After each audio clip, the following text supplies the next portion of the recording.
guys, balik lagi sama gue dengan CCB. Nah, di video kali ini gue akan ngebahas tentang masa trainee part keempat. Ya, jadi sebelum kalian nonton video ini, kalian tonton dulu part 1, part kedua, part ketiga. Tapi kalau kalian mau nonton video yang ini aja, yaudah nggak apa-apa. Soalnya ini nggak terlalu beda dengan video-video gue yang sebelumnya. Oke, kita lanjut aja ke masa trainee part 4 ya. Nah, jadi OP ini punya teman. Nah, teman ini tuh dia ikutan trainee. Nah, tapi dia nggak sebutin nih agensinya agensi mana. Pokoknya pasti di setiap agensi itu mau yang kecil, mau yang besar, semua peraturannya adalah ketat. Sehabis itu si OP bilang kalau misalkan menjadi trainee di sana itu ya, itu melihat tubuh yang mungkin kelihatan berisi di depan kamera aja, itu trainee udah nggak pede lagi. Biasanya mereka kayak langsung nyamperin ke manajemen dietnya buat mengatakan, gimana ini tubuh saya nggak kelihatan ideal di depan kamera, tolong dong kasih solusinya gitu. Biasanya manajemen diet itu bakal ngasih tahu solusinya seperti apa yang harus dimakan, apa juga olahraga yang harus dijalani sama si trainee tersebut, kayak gitu. Padahal ya kalau misalnya kita lihat itu sebenarnya tubuh mereka tuh udah ideal, cuman kalau misalkan di posisi mereka merasa itu tubuh kurang ideal, ya pasti langsung ke manajemen diet gitu. Karena trainee mungkin merasa takut tersaingi dengan beberapa teman yang lainnya. Ini gue ada tambahan juga ya. Kalau nggak salah Becky pernah bilang, ini kalau misalnya salah kalian tinggal koreksi aja. Waktu itu Becky kayaknya pernah bilang kayak gini. Kalau misalkan kamu sudah berusaha lebih keras dan tiba-tiba ada trainee yang baru masuk dan dia lebih berpotensi, ya tetap saja kamu akan kalah gitu. Jadi nah itu yang membuat trainee benar-benar harus sesempurna mungkin agar cepat-cepat didebutin. Nah mereka juga sekolah sama seperti kita yang sekolah, nggak mungkin nggak sekolah. Dan juga kalau misalkan ada trainee asing itu kayaknya sekolah juga, cuman dia kayak dikasih ke sekolah yang lebih khusus. Ya trainee asing masih emang agak bingung gue juga, kita sekolahnya bener-bener dibiayakan atau bukan. Tapi ada yang bilang juga nggak dibiayain, ada yang bilang dibiayain. Mereka berangkat pagi-pagi dari rumah ke sekolah. Biasanya kalau yang orang Korea asli itu dia trainee bisa pulang ke rumah ya. Cuman kalau misalkan yang kita nih orang asing, itu biasanya kita tinggal di asrama atau di dorm, sama aja sih. Pulang sekolah juga harus datang ke perusahaan untuk latihan, jangankan trainee.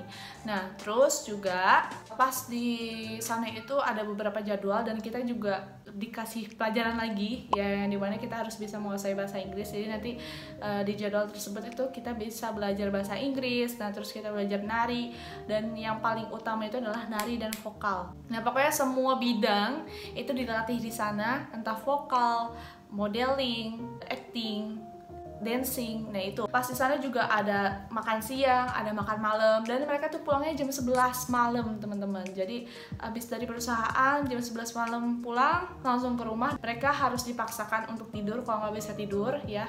Kenapa harus dipaksakan? Karena ya besoknya mereka juga harus ngejalanin hal yang sama berulang kali gitu, sampai mereka didebutkan menjadi idol. Nah itulah susah banget teman-teman. Mereka menjalani training itu bisa sampai 6 hari. Jadi liburnya itu di hari Minggu aja. Senin sampai Sabtu itu semuanya masuk, kecuali Minggu libur baru bisa istirahat di rumah.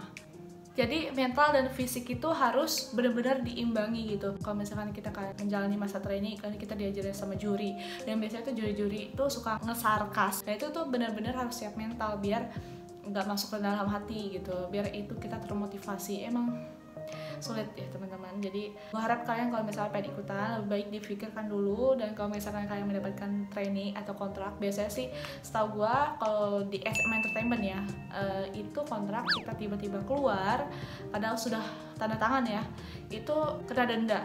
Nah itu ya, kalian bisa tahu kan trainee itu sibuk banget. Pagi sekolah, pulang langsung trainee, pulangnya lagi dari perusahaan langsung tidur gitu. Dan itu yang ngebuat hubungan pertemanan dan juga kekeluargaan agak renggang gara-gara kesibukan si trainee tersebut. Nah itu yang mungkin akan dirasakan apalagi buat yang trainee asing. Makanya gue salut sama Kadita Karang, keren banget bisa jadi trainee di sana dan bisa debut menjadi idol. 80% kasus pasti akan dirumorkan adanya trainee teman-teman. Trainee tersebut akan diomongin lah di belakang kayak ada trainee gitu, ada trainee. Ya kalau misalkan di belakang diomongin terus dipuji-puji sih enak ya kan, kayak alhamdulillah ada yang muji gue gitu. Tapi kalau misalnya di belakang diomongin malah kok dia bisa sih jadi trainee, ya kan nyebelin gitu. Biasanya nih ya, untuk teman-teman misalnya di sekolah SMP atau SMA tahu ada trainee, mereka yang trainee ini akan diancam kayak awas lo, gue akan sebar rumor tentang lo nanti pas lo jadi debut gitu. Makanya beberapa trainee mungkin sebelum debut mereka menghindari dari segala hal yang mungkin nanti merugikan dia gitu waktu dia sudah sukses atau jadi idol. Ya kadang kalian bisa lihat ya kan, ada idol yang diungkit-ungkit padahal dia nggak salah gitu. Kalau nggak salah tuh kemarin gue ngeliat artikel yang bilang member siapa deh, kalau kalian tahu langsung komen aja ya di bawah. Jadi ada idol dari salah satu member Gigi, si member ini dirumorkan ngebully temen sekolahnya dia. Nah itu kan rumornya nggak jelas tuh dari mana asalnya, dan ternyata pas sudah diselidiki sama agensinya, ternyata yang nyebarin rumor adalah pembuli asli tersebut yang ngebully si idol itu. Gitu kan, pengen nampol bener ya gitu. Ada evaluasi di akhir bulannya. Ini tuh persaingan yang sangat ketat di bulan-bulan ini, karena itu yang menentukan mungkin ya, poin-poin yang di situ yang menentukan dia akan didebutkan atau tidak. Jadi gitu, makanya mereka tuh saling bersaing banget, apalagi lawannya yang masih muda-muda. Dan itu tuh mereka kayak deg-degan, was-was, gimana nih kalau misalkan di bulan itu gue tereliminasi. Hal itu emang gak bisa dihindari karena emang setiap bulan akan diadakan seperti itu.